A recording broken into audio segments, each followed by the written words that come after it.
ভাষান্তরের রোহিঙ্গা শরণার্থী শিবিরকে বন্দিশালা বলে মনে করে মানবাধিকার সংগঠন fortify rights.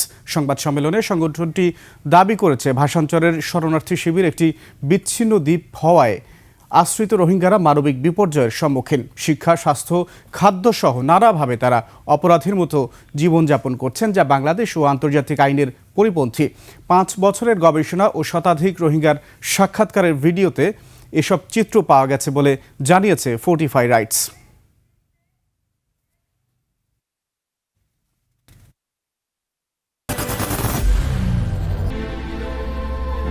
I am Ox. It's not local integration. শরণার্থীদের একরকমের বন্দি জীবন যাপন করতে হচ্ছে, যা দীর্ঘমেয়াদী অনিশ্চয়তার মধ্যে রাখে। তাদের খাবার, চলাচল সবকিছুর জন্যই সাহায্যের উপর নির্ভরশীল থাকতে হচ্ছে। এটি নিরাপত্তার কৌশল নয়, বরং সীমাবদ্ধ রাখার কৌশল। এটি সরাসরি শরণার্থী অধিকারের মূল নীতির পরিপন্থী। Strategy of containment.